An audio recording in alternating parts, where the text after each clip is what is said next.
Hey, welcome to the Aging and Spirituality podcast. We are so excited you're here today because we have a very exciting guest, and we have been looking forward to talking to her. Her name is Dr. Lynn, and as you can see, she is here ready to share all kinds of wisdom with you. So let me just give you a little bit of a bio on who she is and why we wanted to have her on today.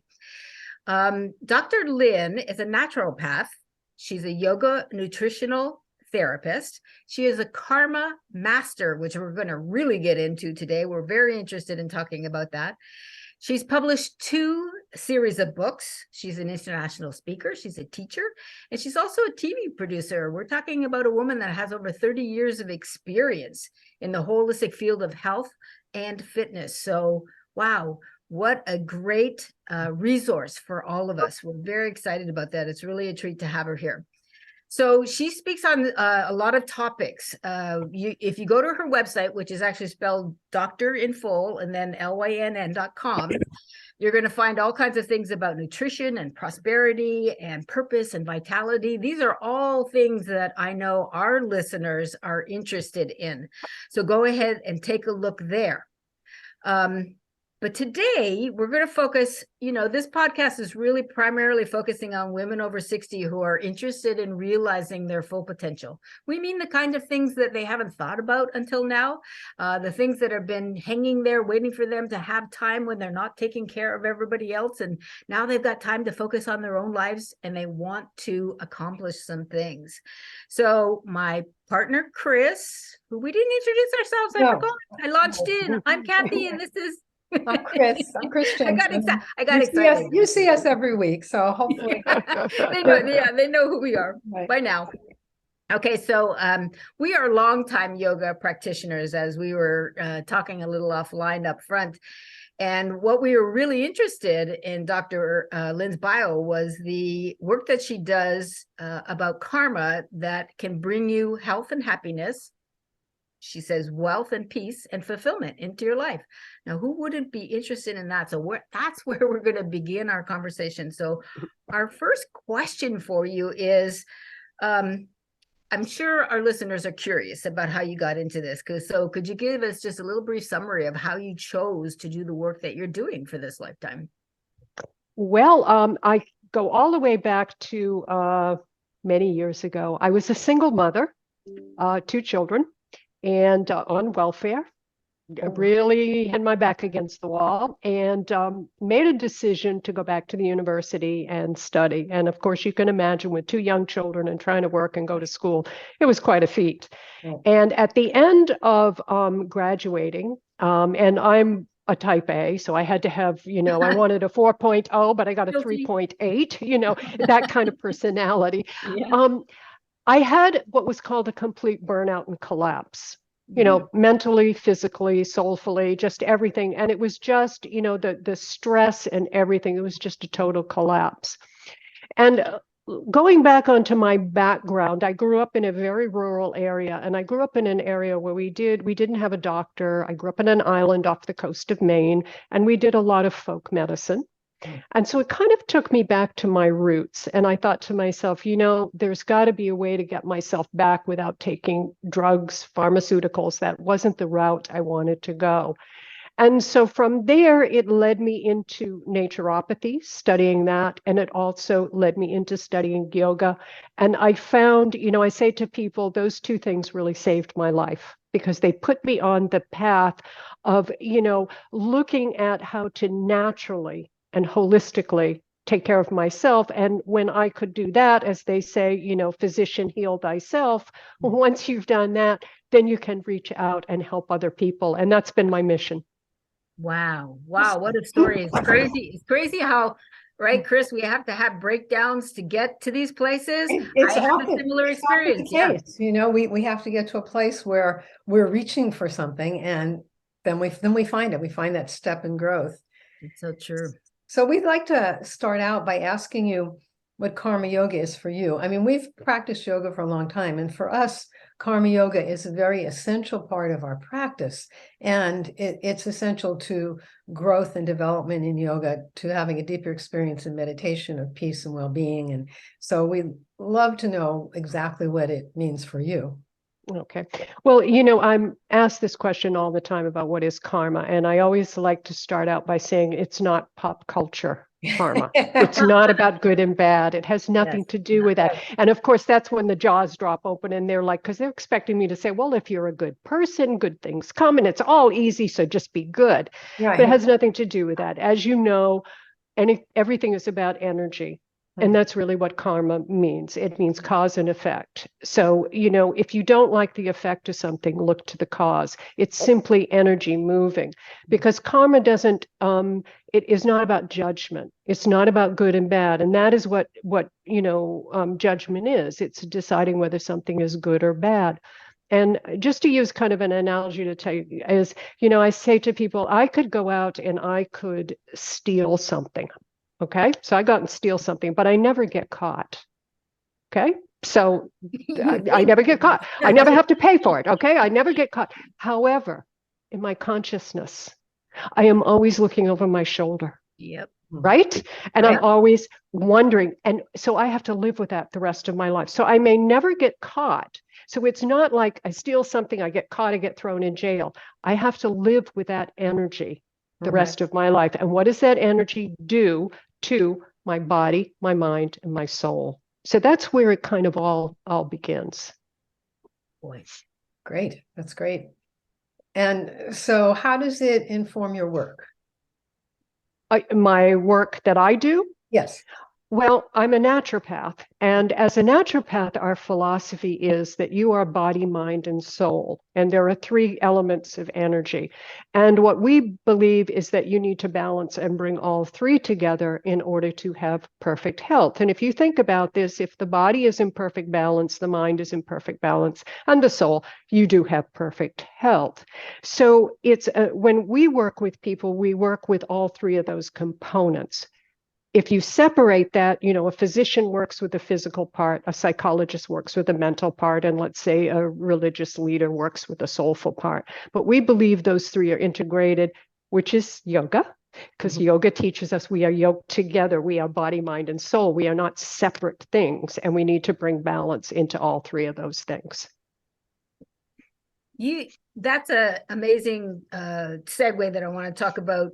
Your idea of proactive aging. You say women have to have the right mindset to approach this particular stage of life. And so I want you to elaborate about that here. And I say this because I also work as a life coach. And so I often have people come to me with a series of those energies that we were just talking about. When you go out and you steal something and you're carrying that, and it's not just doing something wrong, but it's, misperceiving a situation, or, being in an uncomfortable place where you can't express yourself. Those energies build up over time. And then when they need a coach is because they don't have a clue how to let go of this stuff. And where is it all coming from? And what does all this mean? And how do I balance out all these energies that I've been carrying around somatically for years and years and years?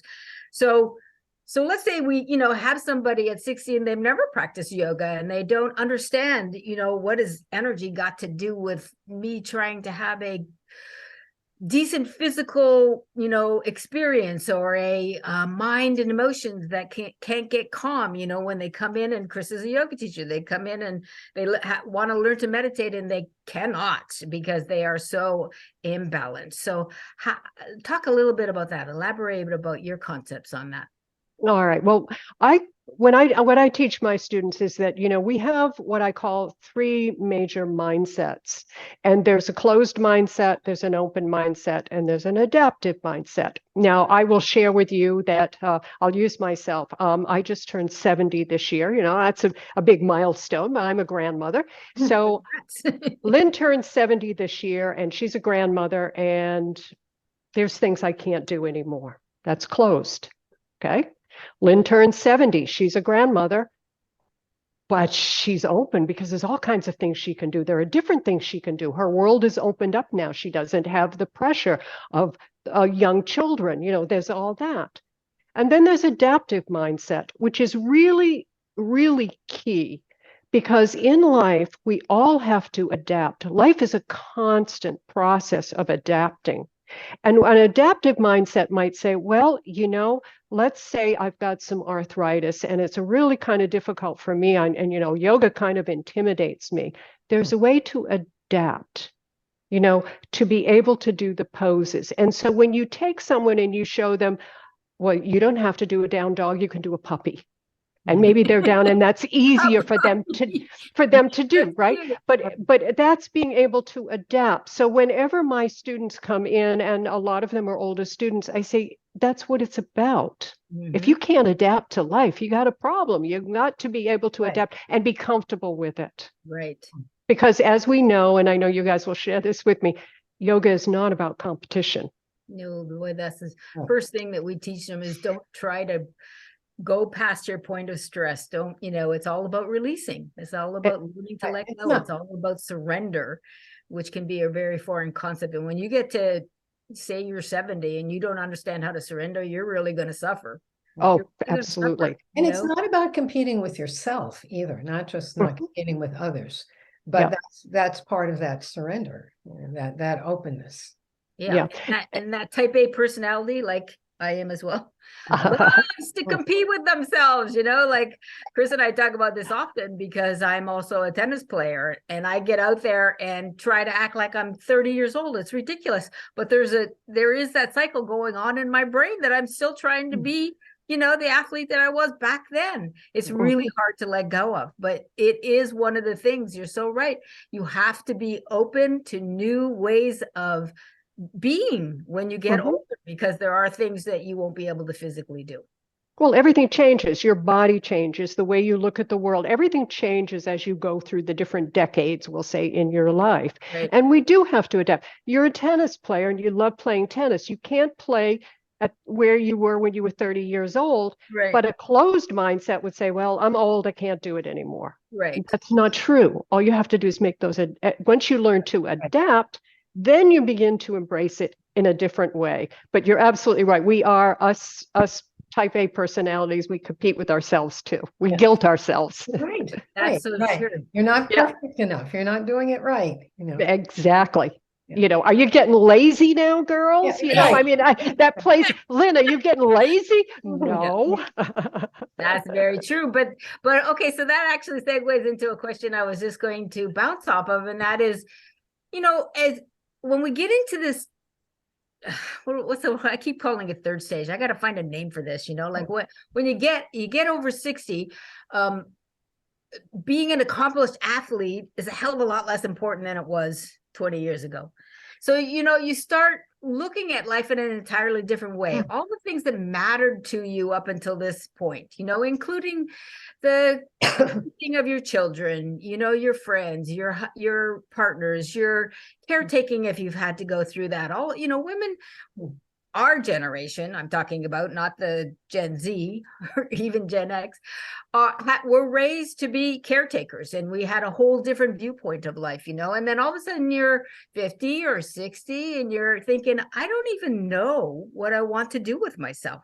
And I see this a lot, clarity of purpose, and I mean the thing that you need to be doing in the moment, not that you're going to be, like a famous speaker, or you know what I mean? Like, I'm not telling you to pull like a huge purpose out of the world. I'm saying you have a sense of being connected to your inner self. You know what purpose is, right?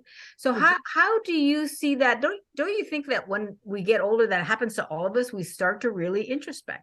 Isn't that what?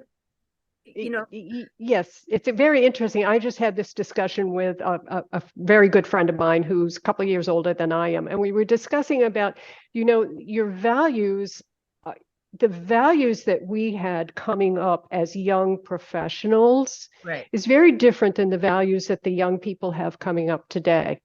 Because coming up today, they're in a very different world. They're living in a very technical world. And we didn't come up in that world. I mean, I came out doing everything by hand and typing with 2 fingers, didn't even have a computer, the first book I wrote, I mean, that's, how we came up. And today it's entirely different.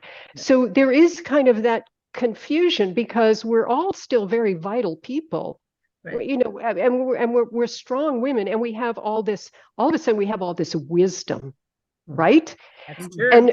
And one of the things that wisdom does as you get older is wisdom, it's your decision making. You may not make the decisions or be able to put the energy in there and work as fast as the younger brain, but we tend to have enough information. So sometimes our decision making and what we do has a lot more validity to it because we have the experience. Interesting. Right. It's like, I'll give you an example. My daughter one day said to me, she had a friend, I say a friend, and I met this woman and I just immediately, I'd seen that kind of person before. I'd been down that road before, and I knew this was not a person who was going to do her good. Oh, okay. And I kind of said something to her, and she, of course, got a little upset with me. And it turned out, that this person was not. And she said to me, "How did you know?" I said, "Kristen," I said, "I've met those kind of people. I've had those kind of people. I know what that person is like, but I wouldn't have known that when I was 30. Right. But it takes time. So we especially as women our age, we have such wonderful amounts of information and energy and stuff to do. It's just finding how to channel that in the right direction and not let age be the issue. I love that. I'm gonna take this a little sideways because we really do want to address women that are still trying to find their inner self, still trying to connect, and we'll come back to that. But you made me really think about Gen Z, and I've been thinking about, they all, when we started our yoga center, now we're in Southern California, right? And when Chris started teaching yoga back in the 70s, we were the first yoga center in Orange County, California. The only one. Right? Yeah. The only one. First, only, right? Now you can go to a yoga center on the 7-Eleven. Right. Yeah. and it's been an interesting thing for us to watch this next generation grow up in that way, because a lot of them have gone in and they're in that environment of being in the gym, like they're going to do yoga, like they were going to physical fitness class, And so we've always been like, well, when they're ready for meditation, they'll find us. when they're ready for the next step, they'll find us. And it's really true, because I listen to podcasts from some of the younger generation, and there's one adorable woman that comes from India, so she knows a lot about the topics that we have studied and talked about in our lifetimes. But I also find that how it's a little tricky to communicate them. Like, how do you talk to a Gen Zer in that way that now they're starting to hear these terms that we have studied for 40 years, they're starting to look at the higher levels of yoga and consciousness, and what is karma yoga and raja yoga and bhakti yoga and all of those other consciousness kinds of things. And they start living in a way like this is all really natural to them. I don't know if I'm saying my question right, but I find that they look at us like we don't know what we're talking about. I mean, isn't that true? Like even our own kids. Right. Well, I mean, that also has to do with something called ageism, which is right. predominant in our society, and also and more so towards women than men. I mean, I know myself, I have been subjected to ageism. I know what that is like. And it's sort of like, I mean, you're old, you don't know what's going on. And it takes me all the way back to, I got a lot of wisdom in here, folks. And it's not an egotistical thing. It's just, use this, guys. You young people, come in and use this, take this. It's like, I'll give you an example. I was teaching a class one day, and there was a couple of young ladies in there, and they were talking about they were complaining about how big their butts were, and they were complaining about that. And I went over and I looked at the two of them, and I could do that because I was really close to them, and they considered me kind of like their mother, And I said, girls, I said, I want you to go home and look in the mirror because your skin is beautiful and your hair is beautiful and your smile is beautiful. And before you know it, that skin's going to have wrinkles and the hair is going to be gray. It's what happens. Look at your beauty. Don't, and so they were so trying to, be perfect. They were missing the beauty of what I saw. I said, I see beautiful young women, and they were shocked, but that's what I saw, So it's to answer your question, I think that it's being very patient. You have to be very patient. And you have to listen to them because they will tell you what they need. It's like, a great teacher teaches you what to, where to look, Where to not focus. How to but find not it where to, yourself. but not what to see. Right. And that's not my job. My job is to open you up to these things and then let you do what you want to do with them. That's the job. So I think it's more for us as older teachers, it's tapping into finding out what is it that do we listen enough, and when we hear that, can we open up that door for them? To your point there, I'll give you an example of my daughter. Now, she's not Gen Z, she's older than that. But when she was a teenager, she thought my involvement in yoga was really weird. And she didn't want her friends to know about it, especially if I had chant tapes playing in the car.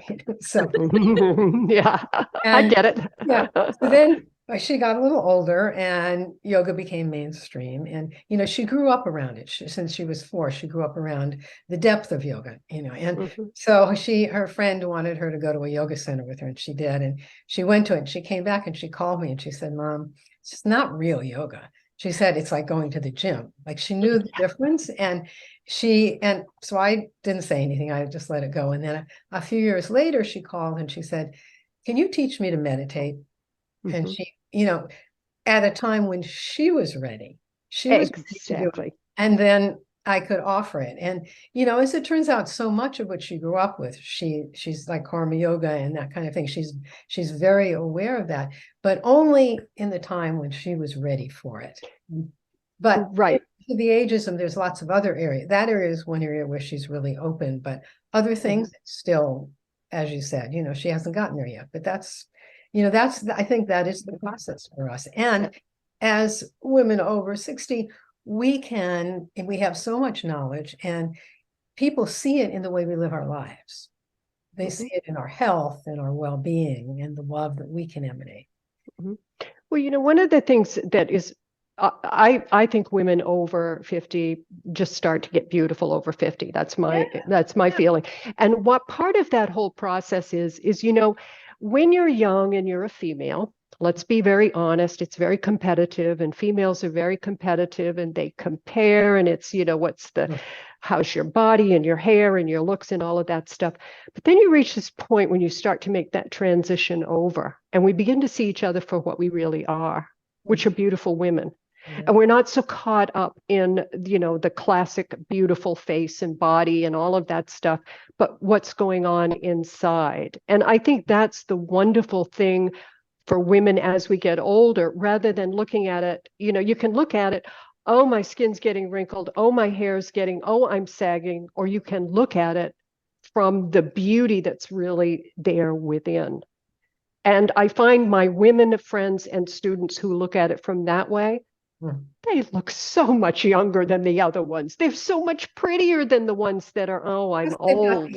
The inner coming through. Yeah. Exactly. Yeah. That is so true. So what do you think is the most important thing for women to know, about treating their bodies after 60? I mean, including natural ways to heal and prevent disease. Okay. Well, there's something called the 3 pillars of health, and that is diet, exercise, and sleep. And those things are essential. And those are very, very important throughout every decade, but very, very important as we get older. One of the most important, diet, of course, is essential, but movement we were designed to move. Human beings evolved to move. And so movement is very important because it is, it's good for the circulation of the body. It's for the muscles, the bones, and all of that stuff. And it's also good mentally. So what I say to people is, pay attention to your diet, pay attention to exercising, and pay attention to getting a good night's sleep. If you can do those three things, you're doing really the best you could do for your health in every single decade of your life. Do you think that ability to do online exercising has helped our generation? Because I know a lot of very complacent women that unless they're athletic or have been involved in kind of a sport at some point, they just can't find the motivation to get to a class or get to a gym, or and there's so much they can do from home by tuning into online classes. Like, I'm a Silver Sneakers member, right? I think Chris is too. Yeah. You can get in on those classes and just do stuff every morning, but how do you get to that place of motivation? Because literally, if you're not moving your muscles, you're gonna like seize up like a piston in a car.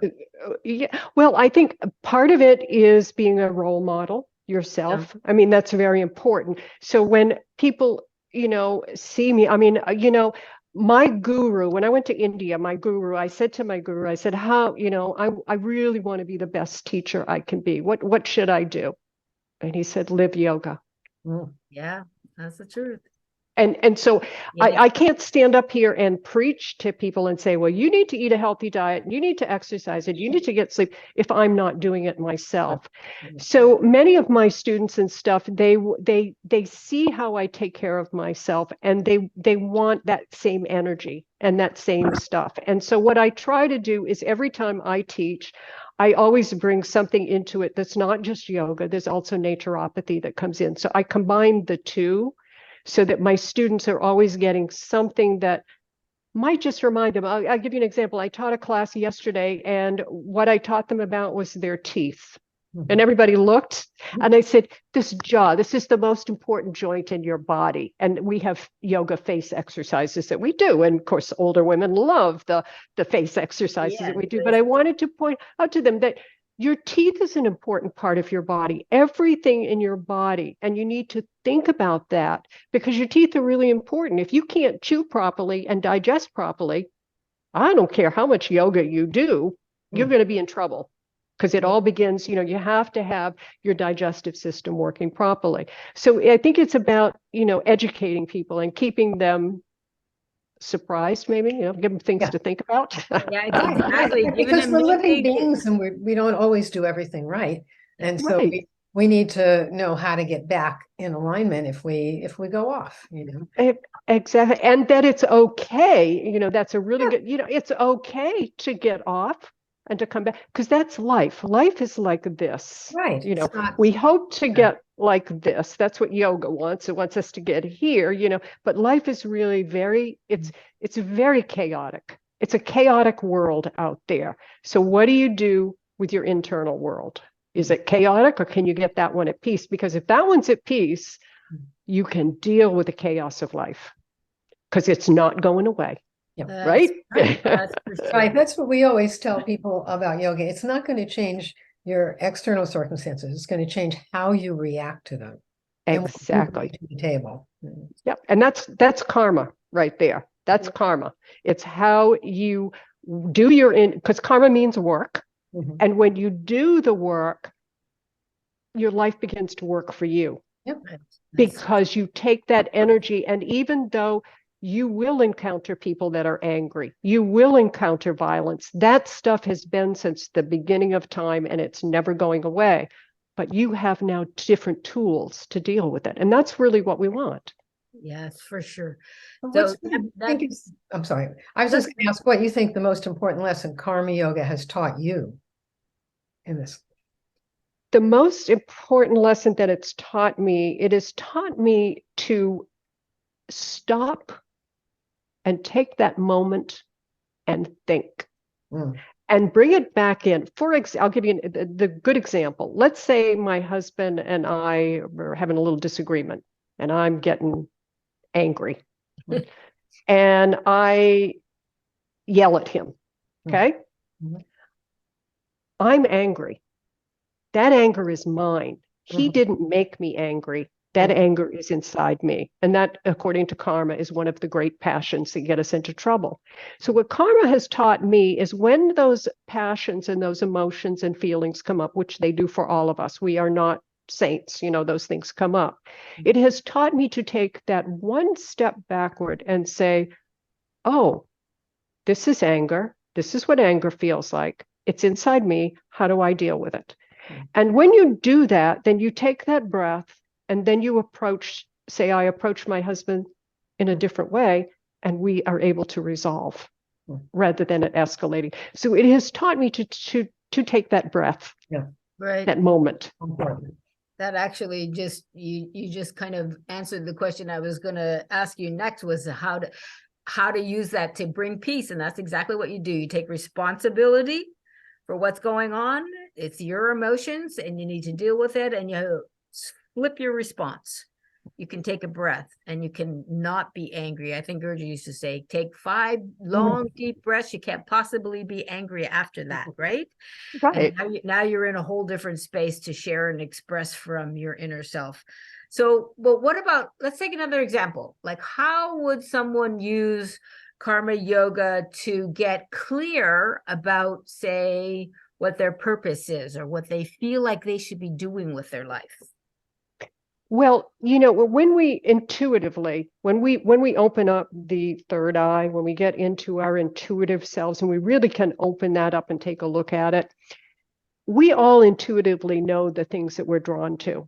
We intuitively know the things that we love, the things we like to do. Mhm. But oftentimes we put a big wall up because, Jackie, like what you said in the beginning, I remember when I was teaching yoga when I was younger, and it was considered, a lot of people wouldn't go to it because it was a religion and there was something spooky going on in there, And as a naturopath, when I first started, I was a quack. I can remember those kinds of things, So, but I loved it, and it was what I loved, and it was I didn't care. It didn't matter to me because I was following an energy that was really important to me, and I wasn't going to make $1 million tomorrow. It wasn't something that I wasn't a surgeon. But it fulfilled me. And when you find something that fulfills you, I can tell you from my own experience. I mean, I told you I started out as a welfare mother. I mean, I have 2 doctorates and I have met my financial goals. I've written books. I've done all this stuff, but I did it because I was true to myself. Right. And I didn't keep my eye on the dollar. Yeah. Because that isn't it. But guess what? Opportunities came to me, and I did a TV show, and money came to me, and I've traveled the whole world first class. I mean, I've been able to do all of these things, and it just came to me because I followed my true path. And that is really the secret to life. But oftentimes we are discouraged from our true path because it isn't going to make enough money. It doesn't have the right status. Mom and dad don't want you to do that. There's all of those things, blocks that get in our way. Which is a great segue to the question of, how do you deal with somebody? What do you tell them when they have a sense of what their passion is, but they don't have that courage or that confidence to go for it? There's something just holding them back the whole time. What do you say to them? Well, that's fear. And yoga teaches us, karma specifically, that there are 3 major fears. There's the fear of not being accepted and rejected. There's a fear of not being loved and the fear of dying. Which fear do you have? Let's look at it. Yeah. And people, really, if you get right down to it, they're afraid they're going to be rejected. They're afraid they're not going to be loved. They're afraid they're going to not so much maybe die, but they're afraid they're going to spiritually or mentally die, or you do know what I mean? Not necessarily physically, but I'm going to be, just it's not going to work. And so you have to address the fear, because, and I can't do that. None of us can do that. That's something you have to do. A person has to do on their own, is get down. And what is your fear? Because that's the only thing that holds you back. I I guess when I was, it was impossible. Everybody said it was impossible for a single mother with 2 kids and no money to put herself through college. Yeah. You can't do it. You And I just said, did. watch me. And it was, and was I scared? No. I Nope. knew that I wanted that so much that I was going to make it You would happen. be able to do it. Yeah. But everybody told me, be afraid, hold back, go work as a secretary somewhere. Don't go get a decent, but I had to push past that. There were moments, where I did question, can I do this? Mhm. And Yeah. then it was real fleeting. And I said, I I'm have to. going to do it. Yeah. I got these 2 kids back here, and I am not going to live like this. I'm going to provide a better life for my children. This is where I'm going. And so I overcame that, but that doesn't mean that there weren't other fears that came along or other things. That's really the block that hits us, and we Bless have your to. heart. Yeah, it is really hard. Really And, hard. bless your heart. I want to just, acknowledge you for that. And it's inspiring. And people need to hear those kinds of stories. They do. They're They do. pushing past their limits. Right. They need to know that, yes, you can get by what looks like the biggest mountain in the world.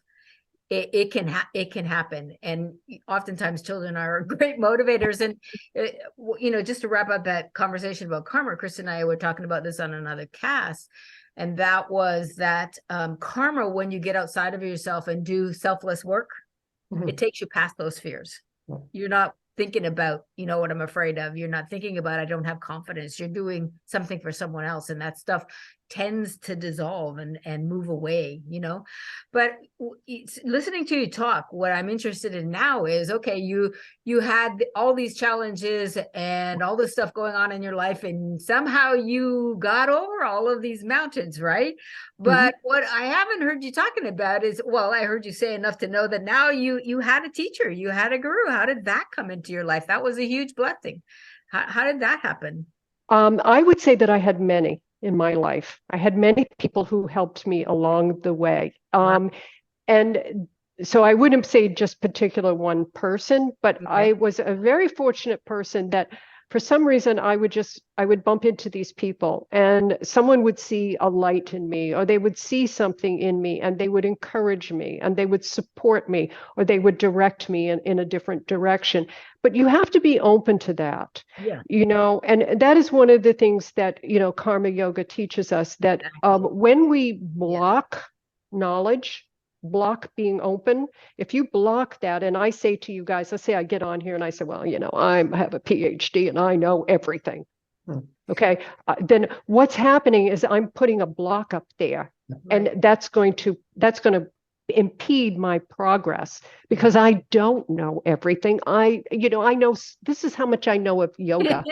You know what I mean? That's what I tell my students. Yeah. I've been studying it for 40 years and this is all I know. And they look at me like, well, how can that be? And, you're always learning and always open. So I think that was the greatest thing, is I was always open to listening to people and what they had to say and how could they help me, and help me not, some people helped me financially. I had someone who, really kind of helped me a little bit financially along the way and just took care of, which was a blessing, came along and just said, you're a hardworking woman, let me help you out here a little bit, So, and, so I had that kind of support. That's really what you need along the road.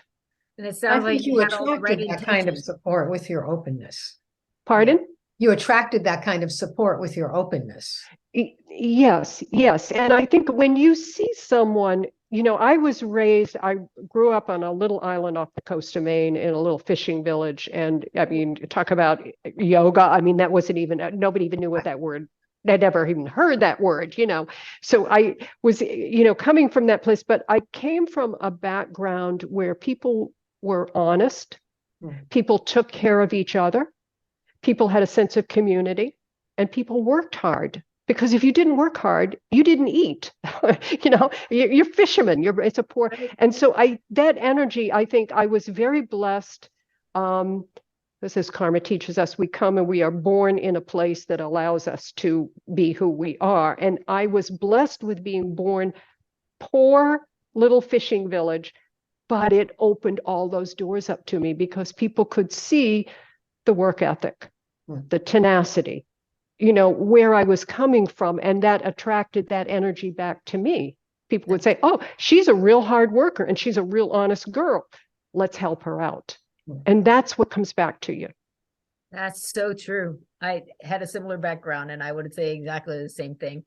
Being raised in a very small town in Canada, I didn't have anything but opportunities. Nothing was handed to me, so yeah, but I ended up coming to California, finding a teacher. Chris is my Upa guru. We became fast friends and have been practicing yoga ever since. And so it's been an amazing life. But yes, it does sometimes start out in very challenging ways. So what I'm excited to know, like, you've done so much, written books, you've traveled, you've been a speaker, you've done all the things that, a lot of people would look at and go, how am I going to accomplish one of those in my life?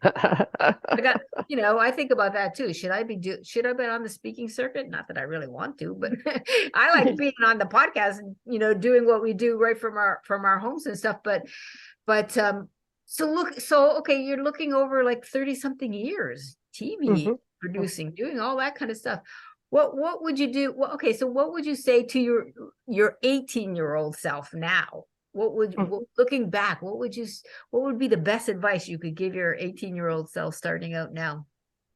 Well, I guess it would be, I went through a lot of trials and tribulations in my life and a lot of stress. And I'd probably tell myself, don't stress about it so much because you can do it. And, that life is going to have some ups and downs, and the downs aren't going to be all that bad because you're going to learn something from those. And those may be really where you get your strength from. And that's the thing, and just, because a lot of, I've been through relationships breaking up and, moving and all kinds of things, losing jobs, all that kind of stuff happens to you. But it's getting a focus and keeping that focus. That is part of the problem. Yes, I've done an awful lot, but I had a focus and I had a determination and I had a plan, and I kept working the plan. And every time something happened, I would adjust the plan and I would just keep adjusting and going. I didn't give up. And that's the thing I would say is just, if you really want something, just keep going, and it will never, where I pictured myself at 60 years old, let's say at 18, I'm in a whole different place than when I pictured myself, because it will never be exactly as you pictured yourself. It changes. What do you focus on now? What are your goals now? Well, I am actually doing some speaking, and I still teach. I am writing another book. Okay. And so those things, I will never stop teaching. I would say that, my goal is really to just continue to be a real support system to all my students and clients and people. I have thousands of them that I've met over the years. Oh, wow. And I hope to be that kind of person that they can say, okay, I can encourage them and give them what will help them to take them down the road.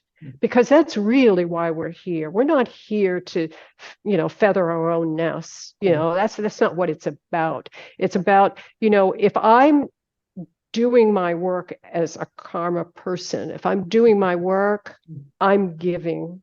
Right. And when I give, the wonderful thing about that is I get tenfold back. I do. And I'm not looking for that tenfold, but I can tell you, I have a stack like this of testimonials, letters, people I don't even remember what they look like or who they are. Wow. Thank you. Wow. And, I keep that, and I've got it all put together. And I think, there's no amount of money that can account for that. Right. Because you can't pay for that. You can't buy it. You can't buy it. That's a real service to the world. Yes. Yes. And that's why when I look back as a young child, I knew I had a mission. I knew I was supposed to do something. I can remember being this little kid on the island, and I was supposed to be a fisherman's wife and go to work, And I was like, no, that's not what I'm going to do. I don't know I'm what going to do karma yoga. I'm getting off this island and I'm going to do something, Yeah. And I was always a child, and I was always dreaming, and I was always off by myself, And so, but I always knew that there was something that I had to do.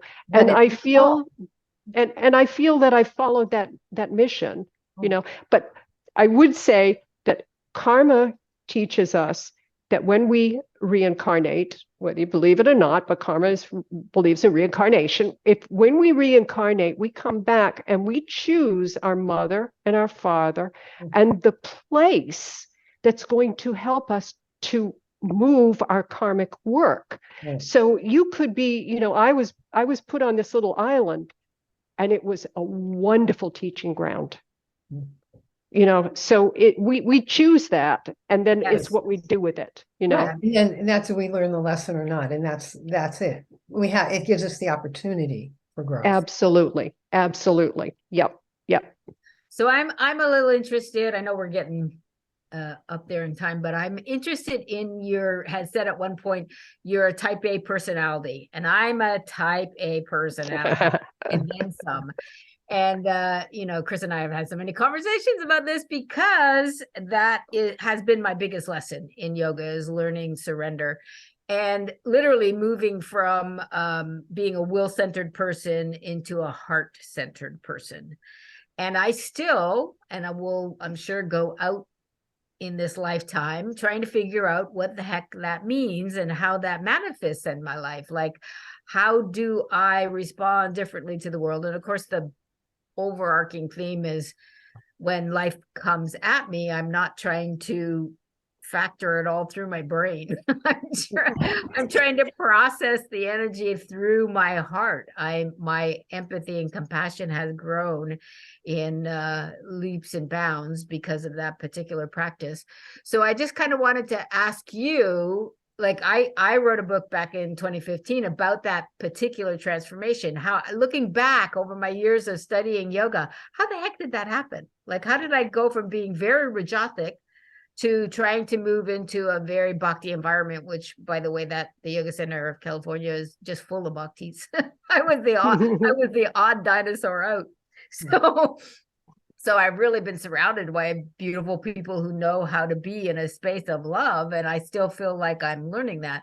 So I'm kind of wondering, did you have any similar experiences to that kind of a transition? Were you, like, when you say you're a type A personality, were you also very will-centered, and you came at life kind of like with a bat and hammer? Or Oh, yes, there were times, especially, raising two children alone, Right, Yeah, right. yeah, you have that. And I was also, when I first started my career, I was a professional woman, and I was I actually was a marketing director for a big real estate development company, which was predominantly male. Yeah. And we're going back in the time when, women weren't really, if you had an education and you were in the workplace, men didn't like it too much.